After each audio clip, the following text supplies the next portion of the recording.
Hey friends, the final 10-minute Tuesday for 2020. Who would have thought we made it to the end of the year in one piece? Well, practically in one piece. It's been an extraordinary year for me. In many ways, it's been the most amazing year of my life. Not without challenges, but I've refined my messaging and I've had two books come out and to really articulate this problem more clearly and more powerfully than ever before, and have more people find clear solutions to their insecurity problem has been a remarkable experience. So thanks for being part of the journey. And it's an exciting experience seeing what happens when insecurity gets solved rather than managed.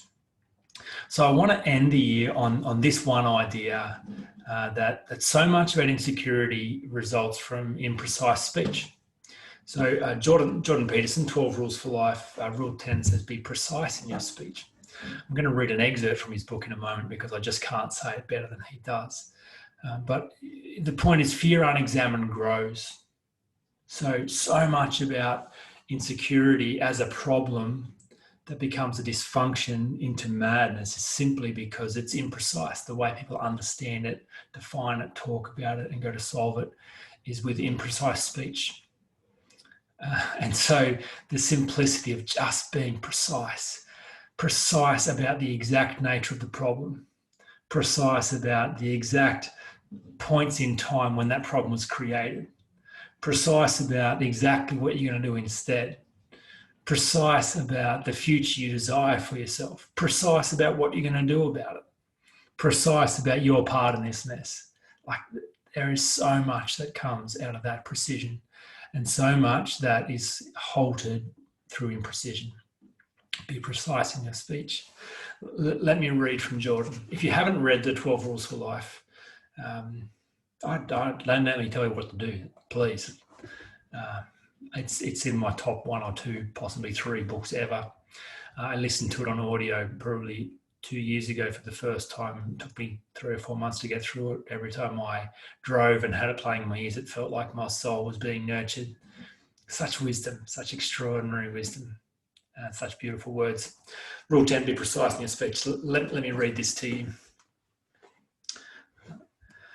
Be careful with what you tell yourself and others about what you have done, what you are doing, and where you are going. Search for the correct words. Organize those words into the correct sentences, and those sentences into correct paragraphs. The past can be redeemed when reduced by precise language to its essence. The present can flow by without robbing the future of its realities. The present can flow by without robbing the future of its realities are spoken out clearly. I don't know, that sentence didn't even make any sense. I'm not even going to try and read it again. With careful thought and language, page 281 if you want to play along at home. With careful thought and language, the singular, stellar destiny that justifies existence can be extracted from the multitude of murky and unpleasant futures that are far more likely to manifest themselves of their own accord. Do not hide baby monsters under the carpet. They will flourish. They will grow large in the dark. Then, when you least expect it, they will jump out and devour you. You will descend into an intermediate, confusing hell, instead of ascending into the heaven of virtue and clarity. Courageous and truthful words will render your reality simple, pristine, well-defined, and habitable. If you identify things with careful attention and language, you bring them forward as viable, obedient objects, detaching them from the underlying near universal interconnectedness. You simplify them. You make them specific and useful and reduce their complexity. You make it possible to live with them and use them without dying from that complexity, with its unattended uncertainty and anxiety. If you leave things vague, you'll never know what is one thing and what is another. Everything will bleed into everything else. This makes the world too complex to be managed. You have to consciously define the topic of a conversation, particularly when it is difficult, or it becomes about everything and everything is too much.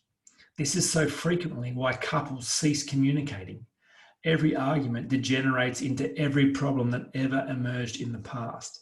every problem that exists now, and every terrible thing that is likely to happen in the future. No one can have a discussion about everything. Instead, you can say, this exact precise thing, that is what is making me unhappy. This exact precise thing, that is what I want as an alternative, although I am open to suggestions if they are specific. This exact precise thing, this is what you could deliver so that I will stop making your life and mine miserable. But to do that, you have to think. What is wrong exactly? What do I want exactly? You must speak forthrightly and call forth the habitable word from chaos. You must use honest, precise speech to do that. If instead you shrink away and hide, what you are hiding from will transform itself into the giant dragon that lurks under your bed and in your forest and in the dark recesses of your mind, and it will devour you. You must determine where you have been in your life so that you can know where you are now. If you don't know where you are precisely, then you could be anywhere. Anywhere is too many places to be, and some of those places are very bad.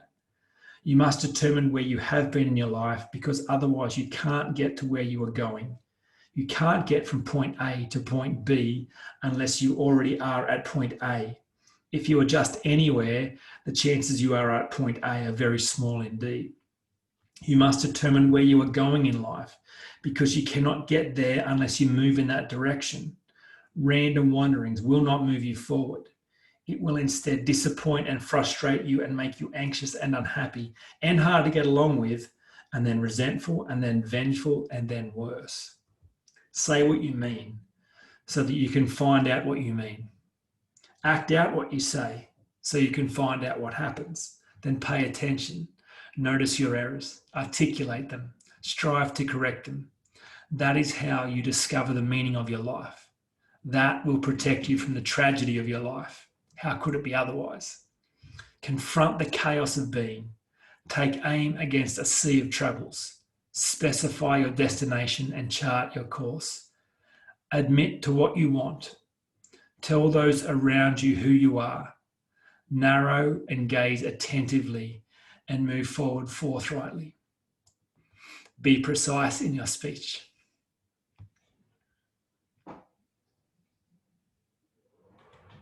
Thanks, Jordan. So beautiful.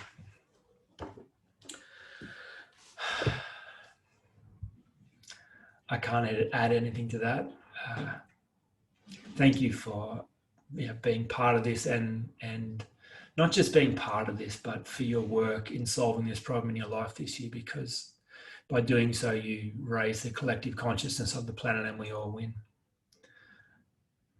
My dream is that the insecurity problem is not something that has to be constantly talked about in the future, because it becomes a problem that is so simple to solve that it's natural that it's solved. And then we can move on to bigger and better things. Insecurity is not the main game, it's just a ticket to the game. I hope you have a wonderful Christmas. I'm going to leave it for a month or so, and you'll hear from me again in the new year.